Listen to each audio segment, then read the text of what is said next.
2001 में कच्छ में आए भूकंप का जिक्र करते हुए प्रधानमंत्री मोदी ने 15 दिसंबर के संयोग का जिक्र भी किया। प्रधानमंत्री ने बताया कि आज ही के दिन 118 साल पहले कच्छ के लोगों ने सूर्य की गर्मी से यंत्र बनाने का फैसला किया था। मुझ पर कई कृपा रही है और ईश्वर की कृपा का ही कारण होगा शायद कि मुझे भी उस भूकंप के समय विशेष रूप से कच्छ के लोगों की सेवा करने का ईश्वर ने अवसर दिया। इसे संयोग ही कहेंगे कि भूकंप के अगले साल बाद जब राज्य में चुनाव हुए तो जिस दिन नतीजे आए वो तारीख भी 15 दिसंबर थी और आज 15 दिसंबर है। कोई कल्पना नहीं कर सकता था कि इतने बड़े भूकंप के बाद यहां पर हमारी पार्टी को लोग आशीर्वाद देंगे। बड़ी नकारात्मक चर्चा चल रही थी, लेकिन उस चुनाव में जब 15 दिसंबर को रिजल्ट आया तो देखा कच्छ ने जो प्यार बरसाया, जो आशीर्वाद दिए, वो आज भी उसी परंपरा चल रही है। आज भी देखिए आपके आशीर्वाद। वैसे साथियों, आज 15 दिसंबर की तारीख के साथ एक और संयोग जुड़ा हुआ है। शायद कई लोगों के लिए जानकारी सुखद आश्चर्य होगा। देखिए, हमारे पूर्वज भी कितनी लंबी सोच रखते थे, कितने दूर का सोचते थे। आजकल कभी कभी नई पीढ़ी की सोच वाले लोग पुराना सब निकम्मा है, बेकार ऐसी बातें करते हैं ना। मैं एक घटना सुनाता हूं। आज से 118 साल पहले, 118 साल कोई कम समय नहीं होता है। आज से 118 साल पहले आज ही के दिन 15 दिसंबर को ही 118 साल पहले 15 दिसंबर को अहमदाबाद में एक इंडस्ट्रियल एग्जीबिशन का उद्घाटन किया गया था उस जमाने में। और इस एग्जीबिशन का मुख्य आकर्षण क्या था? उसका आकर्षण था भानु ताप यंत्र। भानु यानी सूर्य। यानी 118 साल पहले यहां के हमारे एंटरप्रेन्योर्स की सोच देखिए। भानु ताप यंत्र यानी सूर्य ताप यंत्र, ये सबसे बड़े आकर्षण का कारण था। यानी भानु ताप यंत्र यानी सूर्य की गर्मी से चलने वाला यंत्र, और एक तरह से वो सोलर कुकर की तरह उन्होंने विकसित किया था 118 साल पहले। आज 118 साल बाद, आज 15 दिसंबर को ही सूरज की गर्मी से चलने वाले इतने बड़े रिन्यूएबल एनर्जी पार्क का उद्घाटन किया गया है। इस पार्क में सोलर के साथ साथ पवन ऊर्जा दोनों से करीब 30,000 मेगावाट बिजली पैदा करने की क्षमता होगी। इस रिन्यूएबल एनर्जी पार्क में करीब करीब 1.5 लाख करोड़ रुपए का निवेश होगा। सोचिए, रेगिस्तान की कितनी बड़ी भूमि का सदुपयोग होगा। सीमा के साथ पवन चक्कियां लगने से सीमा सुरक्षित भी और अधिक बेहतर होगी। रिन्यूएबल एनर्जी का जिक्र करते हुए प्रधानमंत्री ने क्लाइमेट चेंज की भी चर्चा की। प्रधानमंत्री ने कहा कि कच्छ में बनने जा रहा सोलर पार्क से 5 करोड़ टन कार्बन डाइऑक्साइड को रोकने में मदद मिलेगी।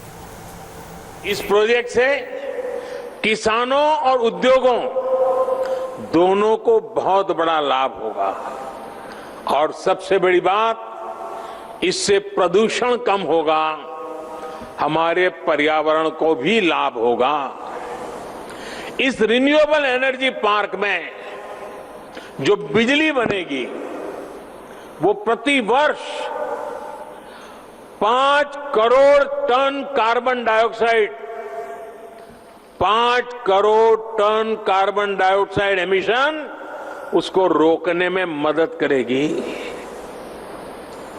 और ये जो काम होने वाला है, अगर उसको पर्यावरण के हिसाब से देखना है तो ये काम करीब करीब 9 करोड़ पेड़ लगाने के बराबर होगा।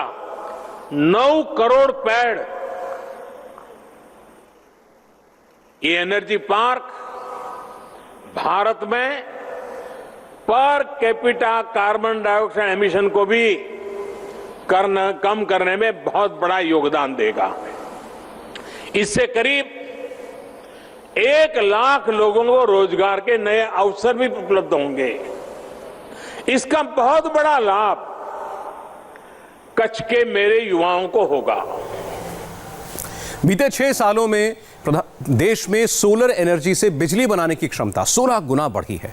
प्रधानमंत्री ने क्लीन एनर्जी का जिक्र करते हुए कहा कि इस क्षेत्र में भारत आज दुनिया में तीसरे नंबर पर आ पहुंचा है।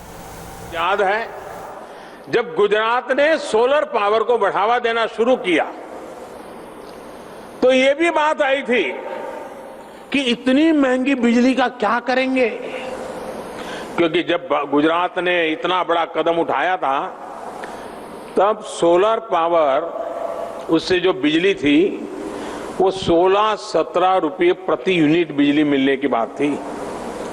1 यूनिट 16-17। लेकिन भविष्य की संभावनाओं को देखते हुए गुजरात ने इस पर काम जारी रखा। आज वही बिजली गुजरात ही नहीं पूरे देश में 2 रुपये 3 रुपये प्रति यूनिट बिक रही है। गुजरात ने तब जो काम किया था उसके तब के अनुभव आज देश को दिशा दिखा रहे हैं।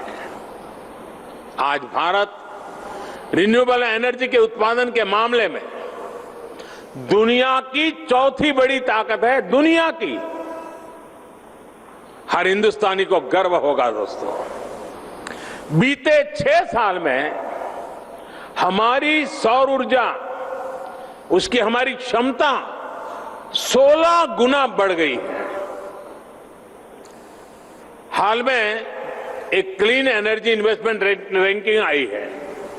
इस क्लीन इन्वेस्टमेंट एनर्जी रैंकिंग जो है 104 देशों का मूल्यांकन हुआ और नतीजा ये निकला है कि दुनिया के 104 देशों में पहले 3 में भारत ने अपनी जगह बना ली है। क्लाइमेट चेंज के खिलाफ लड़ाई में अब भारत पूरी दुनिया को दिशा दिखा रहा है, नेतृत्व कर रहा है। साथियों, 21वीं सदी के भारत के लिए जिस तरह एनर्जी सिक्योरिटी जरूरी है उसी तरह वाटर सिक्योरिटी भी महत्वपूर्ण है। और मेरा शुरू से कमिटमेंट रहा है कि पानी की कमी की वजह से न लोगों का विकास रुकना चाहिए और न ही किसी क्षेत्र का विकास रुकना चाहिए। पानी को लेकर भी गुजरात ने जो काम किया है वो आज देश के लिए दिशा दर्शक बना है। एक समय था जब कच्छ में मां नर्मदा का पानी पहुंचाने की बात की जाती थी तो कुछ लोग मजाक उड़ाते थे। वो यही कहते थे तो राजनीतिक बातें हैं, होने वाला कुछ नहीं है। कभी कभी लोग कहते थे 600-700 किलोमीटर दूर मां नर्मदा, वहां से पानी यहां कैसे पहुंच सकता है? ये कभी भी नहीं होगा। आज कच्छ में नर्मदा का पानी भी पहुंच रहा है और मां नर्मदा का आशीर्वाद भी मिल रहा है।